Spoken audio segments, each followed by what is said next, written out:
ओम नमः शिवाय. हर हर महादेव. भगवान भोलेनाथांच्या कृपेने तुमच्या सर्व इच्छा मनोकामना पूर्ण हो. तर उद्या आहे सोमवती अमावस्या. सोमवती अमावस्येला अनन्यसाधारण महत्त्व आहे. जेव्हा अमावस्या सोमवारी येते तेव्हा त्या अमावस्येला सोमवती अमावस्या म्हटलं जातं.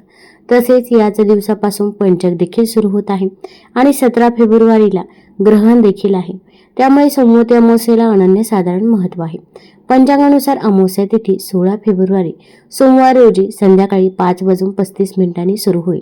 ही तिथी दुसऱ्या दिवशी 17 फेब्रुवारी मंगळवार रोजी संध्याकाळी 5:31 संपेल. सूर्यास्तापूर्वी सोमवारच्या दिवशी अमावस्या तिथी अस्तित्वात असल्यामुळे 16 फेब्रुवारीला सोमवारी अमावस्या व्रत रखणे शास्त्रानुसार योग्य ठरेल. मंगळवार सुद्धा अमावस्या तिथी व्याप्त राहिल्यामुळे भौमवारी अमावस्या होईल.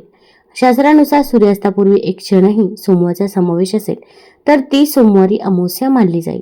आता या अमावस्येच्या दिवशी जर आपण काही उपाय केले, काही सेवा केल्या तर त्या खूप प्रभावी ठरत असतात. भरपूर वेळा आपल्या आयुष्यामध्ये अनेक अडचणी, अडथळे, संकटे असतात आणि ते काही संपायचं नाव घेत नाही. आपण एखादं घर बघत असतो, त्या घरामध्ये पैसा ऑलरेडी असतो, तरी पण त्या घरामध्ये पैसा येत असतो. तसेच त्या घरामधील मुलांची देखील पाहिजे तशी प्रगती होत असते, कारण की त्या घरामध्ये अमावस्येच्या दिवशी आपल्या पितरांची पूजा सेवा केली जाते. त्याचसोबत नकारात्मकता, वास्तुदोष, इडापिडा दूर होण्यासाठी काही उपाय केले जातात. तर तेच उपाय मी तुम्हाला सांगणार आहे.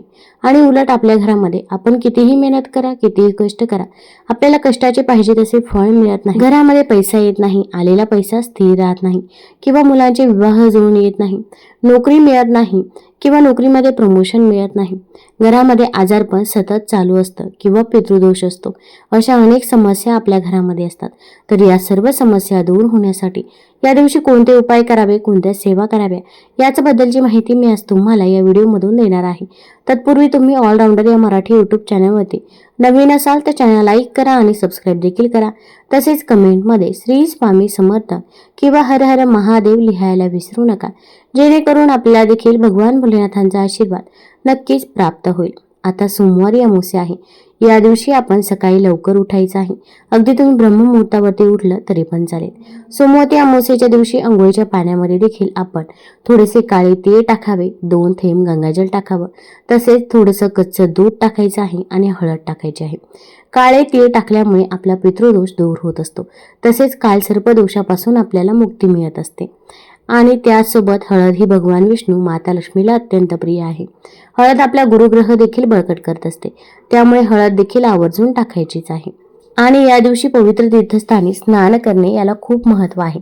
पण आपल्याला अशा ठिकाणी जाणे शक्य होत नाही, म्हणून आपण घरीच अंघोळीच्या पाण्यामध्ये 2 थेंब गंगाजल टाकायचे आहे. आता या दिवशी शुभ्र रंगाचे वस्त्र परिधान करायचे आहे.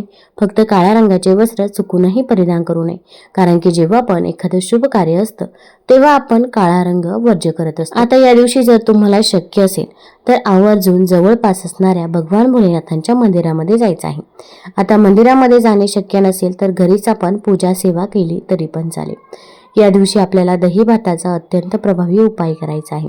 तर हा उपाय कोण करू शकता? घरातील कोणत्याही व्यक्तीने हा उपाय केला तरी पण चालेल. फक्त सूतक असेल किंवा मासिक धर्म असेल तर या काळामध्ये आपल्याला हे उपाय करता येणार नाही. फक्त मनापासून आणि श्रद्धेने आपल्याला हे उपाय करायचे आहे. आणि आपण जो काही उपाय करत आहोत तर त्या उपायाबद्दल आपण कुणालाही सांगायचं नाही. मग शेजारची व्यक्ती असो किंवा नातेवाईक असो. भरपूर वेळा आपण कुणाला तरी सांगतो, मग आपण जो काही उपाय केला तर तो सफल ठरत नाही. कारण की प्रत्येक व्यक्तीला आपल्याबद्दल, आपल्या मुलांबद्दल चांगलेच वाटते असे नाही. सर्व व्यक्ती फक्त तोंडावरती गोड गोड बोलतात, पण त्यांच्या मनामध्ये काय आहे, काय कटुता आहे हे आपल्याला देखील सांगता येत नाही. त्यामुळे कुणालाही न सांगता गुपचूप आपण हा उपाय करायचा आहे. आता या उपायासाठी आपल्याला दही भात लागणार आहे. तर थोडासा भात शिजवायचा आहे. आता भात हा आळणी असावा, त्यामध्ये आपल्याला मीठ टाकायचं नाही. आळणी भात आपल्याला शिजवून घ्यायचा आहे. आता हा आळणी भात शिजवून झाल्यानंतर तो एखाद्या प्लेटमध्ये किंवा वाटीमध्ये काढून घ्यायचा आहे. आता अगदी मूठभर किंवा अगदी छोटासा कपभर आपल्याला भात शिजवायचा आहे. हा भात इतर कोणत्याही व्यक्तीने घरामध्ये खायचा नाही, किंवा घरामध्ये जर अगोदरचा भात असेल तर तो देखील घ्यायचा नाही. आपल्याला या उपायासाठी सेपरेटच भात घ्यायचा आहे, याची आपल्याला काळजी घ्यायची आहे. आता आळणी भात घ्यायचा आहे आणि ह्या भातावरती आपल्याला 2 चमचे दही टाकायचं आहे. दही टाकल्यानंतर आता हे तुम्ही एखाद्या पत्रवाळीवरती घ्या किंवा एखाद्या प्लेटमध्ये घ्या. पहिल्यांदा देवघरामध्ये एक दिवा लावायचा आहे. शुद्ध तुपाचा किंवा तुम्ही तिळाच्या तेलाचा, मोहरीच्या तेलाचा दिवा लावू शकता. तुळशीजवळ देखील एक दिवा लावावा, कारण की जेव्हा एखाद्या प्रसन्नमय मंगलमय वातावरणामध्ये आपण एखादा उपाय करत असतो तर तो उपाय नक्कीच सफल ठरत असतो. आता यानंतर हा भात आपल्याला घरामध्ये शिंपडायचा आहे. घरामध्ये चारही कोपऱ्यामध्ये, बेडरूममध्ये, हॉलमध्ये, किचनमध्ये आपल्याला हा भात टाकायचा आहे. पहिल्यांदा घराच्या मधोमध तुम्ही उभे राहा आणि आपल्या घरामध्ये जी काही नजरबाधा आहे, नकारात्मकता आहे, तर ती दूर होऊ यासाठी प्रार्थना करा आणि तुम्ही ज्या पण देवताला मानता त्या देवतेचं तुम्ही नामस्मरण करा. श्री स्वामी समर्थ, श्री स्वामी समर्थ हा मंत्र म्हटला तरी पण चालेल. आता जर तुम्ही फ्लॅट सिस्टममध्ये राहत असाल तर आपण फ्लॅट सिस्टममध्ये घरातील चारही कोपऱ्यांना, बेडरूममध्ये, हॉलमध्ये, किचनमध्ये आपल्याला दही भात शिंपडायचा आहे. आणि जर तुम्ही गावाकडे राहत असाल तर अशा वेळेस घराच्या बाहेर आपण चारही कोपऱ्यांमध्ये दही भात शिंपडायचा आहे. आता फ्लॅट सिस्टममध्ये आपण घराच्या बाहेर दही भात शिंपडणे हे आपल्याला शक्य होणार नाही, त्यामुळे घरामध्येच चारही कोपऱ्यांमध्ये आपण दही भात शिंपडायचा आहे. आता सगळीकडे दही भात शिंपडत असताना आपल्या घरामध्ये जी काही नकारात्मकता आहे ती दूर होऊ दे यासाठी प्रार्थना करायची आहे. आता प्रत्येक जर अमावस्येला असा दही भात आपण घरामध्ये शिंपडला तर जी काही नकारात्मकता असते तर ती दही भात शोषून घेतो असं म्हटलं जातं. आता हा दही भात फक्त आपल्याला अमावस्येच्या दिवशी रात्रभर घरामध्ये ठेवायचा आहे. आता सोमवती अमावस्येला जर तुम्हाला हा उपाय करणे जमले नाही तर दुसऱ्या दिवशी देखील तुम्ही हा उपाय करू शकता, कारण की दुसऱ्या दिवशी देखील अमावस्या ही आहेच. आता दुसऱ्या दिवशी आपण सकाळी उठल्यानंतर अंघोळ करायची आहे आणि हा जो दही भात आहे तो पहिल्यांदा आपल्याला उचलायचा आहे. चारही कोपऱ्यामध्ये जो काही दही भात टाकलेला आहे तो उचलायचा आहे. एखाद्या पत्रवाळीवरती किंवा एखाद्या कागदावरती तो सर्व काढून घ्यायचा आहे आणि हा घराच्या बाहेर घेऊन जायचा आहे आणि वाहत्या पाण्यामध्ये प्रवाहित करायचा आहे. यामुळे आपल्या घरामध्ये जी काही नकारात्मकता, इडापिडा, नजरबाधा असेल तर ती दूर होण्यास मदत होत असते. त्यामुळे हा उपाय आपण या अमावस्येच्या दिवशी आवर्जून करायचाच आहे. आता यानंतर आपल्याला दुसरा उपाय करायचा आहे. आता हा दुसरा उपाय आपण आपल्या मुलांसाठी करायचा आहे. प्रत्येक आईवडिलांची इच्छा असते की आपल्या मुलांची प्रगती व्हावी. अभ्यासात असेल किंवा नोकरीत असेल, कोणत्याही क्षेत्रामध्ये त्याने मागे राहू नये. पण पाहिजे तसं होत नाही. मुलं अभ्यास तर करतात पण त्यांना पाहिजे तसे मार्क्स मिळत नाही किंवा त्यांच्या अभ्यासामध्ये लक्ष लागत नाही किंवा अगदी घरामध्ये उद्धटपणे वाईट बोलत असतात किंवा इतरही काही कारणे असतात. मुलगा असेल किंवा मुलगी असेल, त्यांच्यासाठी तुम्ही हा उपाय नक्की करू शकता. मुले बाहेरगावी, परगावी शिक्षणासाठी, नोकरीसाठी असतील तर हा उपाय कसा करायचा हे देखील मी तुम्हाला पुढे व्हिडिओमध्ये सांगणार आहे. त्यामुळे व्हिडिओ स्किप न करता शेवटपर्यंत जरूर बघा. तर आपण आता या उपायासाठी आपल्याला थोडासा भात घ्यायचा आहे. आळणी भात घ्यायचा आहे फक्त. त्यावरती आपण दही नाही टाकलं तरी पण चालेल. आळणी भात घ्यायचा आहे. मुलांना आपण पाटावरती किंवा चौरंगावरती बसवायचं आहे. पूर्वेकडे किंवा पश्चिमेकडे तोंड करून बसवावं. फक्त दक्षिण दिशेकडे तोंड येणार नाही याची आपल्याला काळजी घ्यायची आहे. त्यानंतर हा भात आपण मुलांवरून 7 वेळा उतरवायचा आहे. मुलगा असेल, मुलगी असेल, त्यावरून आपण 7 वेळा उतरवा आणि म्हणायचं आहे, माझ्या मुलाला जी काही नजरबाधा झालेली असेल, इडापिडा, दुःख, दारिद्र्य, गरिबी, संकटे, अडचणी, अडथळे माझ्या मुलाच्या मागे असतील तर ते पूर्णतः दूर होऊ दे. माझ्या मुलाची प्रत्येक क्षेत्रामध्ये प्रगती होऊ दे असं आपण म्हणायचं आहे. आता मुलावरून हा भात 7 वेळा उतरवल्यानंतर हा भात आपण घराबाहेर घेऊन जायचा आहे आणि हा भात आपण टेरेसवरती ठेवायचा आहे. छतावरती ठेवू शकता किंवा घराच्या बाहेर ठेवला तरी पण चालेल. फक्त एखादा पक्षी किंवा प्राणी हा भात खाऊन जाईल अशा पद्धतीने हा भात ठेवायचा आहे. आणि जर एखाद्या पक्षी किंवा प्राणीने जर हा भात खाल्लाच नाही तर अशा वेळेस दुसऱ्या दिवशी तुम्ही वाहत्या पाण्यामध्ये हा भात प्रवाहित केला तरी पण चालेल. पण हा भाताचा उतारा आपण आवर्जून करायचाच आहे. तसेच हा भात ठेवायला जातो तेव्हा देखील आपल्यासोबत कोणी बोलता कामा नये. तसेच आपण देखील कोणासोबतही बोलायचं नाही. भात ठेवून आल्यानंतर घरामध्ये आल्यावर हातपाय तोंड धुवायचे आहे आणि त्यानंतर तुमची जी काही कामे आहे तर ती कामे तुम्ही करू शकता. आधी तुमची मुले जर बाहेरगावी, परगावी शिक्षणासाठी, नोकरीसाठी असतील तर अशा वेळेस मुलांच्या फोटोवरून हा भात आपल्याला उतरवायचा आहे. पण शक्यतो मुले जेव्हा गावी येतात, घरी असतात तेव्हाच हा उपाय करण्याचा प्रयत्न करायचा आहे. त्यानंतरचा आता तिसरा उपाय आहे तर तो आपल्या घरामधील पितृदोष दूर व्हावा यासाठी आहे. कारण की प्रत्येकालाच माहीत आहे घरामध्ये पितृदोष असेल तर आपण कितीही मेहनत करा, कितीही कष्ट करा, कष्टाचे फळ मिळत नाही, मुलांचे विवाह जुळून येत नाही किंवा घरामध्ये संतान प्राप्ती होत नाही किंवा घरामध्ये पैसा येत नाही. अनेक अडचणी, अडथळे असतात. पितरांचा आशीर्वाद आपल्यावरती असणं हे खूप गरजेचं आहे. त्यासाठी पितरांसाठी आपण हा उपाय करायचा आहे.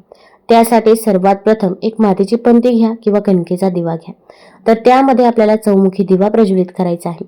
आपल्याला 4 वाती टाकायचे आहे. तिळाचं तेल टाकायचं आहे आणि त्यामध्ये थोडेसे 11 किंवा 21 काळे तीळ टाकायचे आहे. या दिव्याला देखील हळदी कुंकू लावा, फूल वाहा. हा दिवा एखाद्या आपण प्लेटमध्ये किंवा वाटीमध्ये ठेवायचा आहे. वाटीमध्ये खाली अखंड तांदूळ ठेवायचे आहे. तांदळावरती हळदी कुंकू अर्पण करा आणि हा दिवा घराच्या दक्षिण दिशेला आपल्याला ठेवायचा आहे.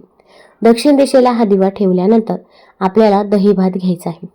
एका पत्रवाळीमध्ये किंवा एखाद्या पेपरावरती जरी दही भात घेतला तरी पण चालेल. त्या दही भातावरती हळदी कुंकू अर्पण करायचं आहे आणि हा दही भात आपण दक्षिण दिशेला जिथे आपण दिवा ठेवलेला आहे तर दिव्याजवळ ठेवायचा आहे आणि आपण आपल्या पूर्वजांचं स्मरण करायचं आहे.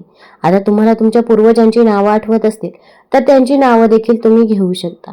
त्यांची नावं जर आठवत नसतील तर आपण ओम पितृदेवताय नमः, ओम पितृदेवताय नमः या मंत्राचा जेवढ्या वेळा शक्य होईल तेवढ्या वेळा जप करायचा आहे. तसेच आपण आपल्या पूर्वजांकडे माफी देखील मागायची आहे. आपण म्हणायचं आहे, माझ्याकडून जर काही चूकभूल झाली असेल, घरातील लहानाकडून मोठ्यांकडून जर काही चुका झाल्या असतील तर त्याबद्दल आम्हाला माफ करावे. पण इथून पुढे आमच्याकडून जशी सेवा होईल तशी सेवा आम्ही तुमची नक्की करू, असे आपण आपल्या पूर्वजांना, आपल्या पितरांना म्हणायचं आहे. त्यानंतर हा भात आपण अंघोळीच्या बाथरूममध्ये ठेवायचा आहे. आता अंघोळीच्या बाथरूममध्ये खिडकीमध्ये जरी हा भात ठेवला तरी पण चालेल.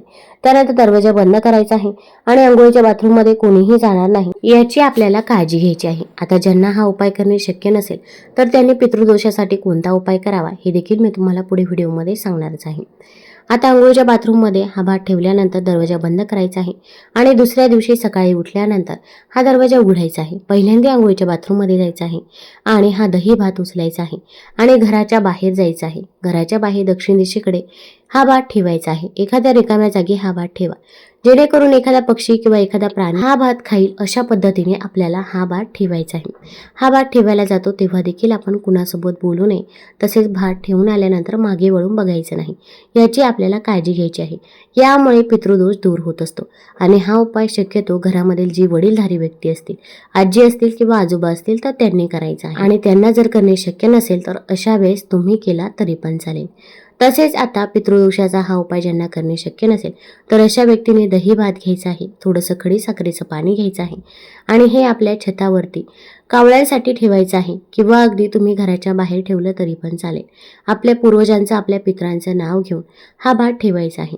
यामुळे देखील आपल्याला आपल्या पूर्वजांचा, आपल्या पितरांचा आशीर्वाद प्राप्त होतो. तसेच तुम्हाला काही अडचणी, अडथळे असतील तर त्याबद्दल देखील आपण आपल्या पूर्वजांना, पितरांना सांगायचं आहे. आपल्या पूर्वजांना, पितरांना मोक्ष प्राप्त व्हावा, त्यांच्या आत्म्याला शांती मिळावी यासाठी देखील आपण प्रार्थना करायची आहे. तुम्हाला जर हा व्हिडिओ आवडला असेल तर चॅनल लाईक करा, सबस्क्राईब करा आणि आपल्या मित्रपरिवारासोबत जरूर शेअर करा. धन्यवाद.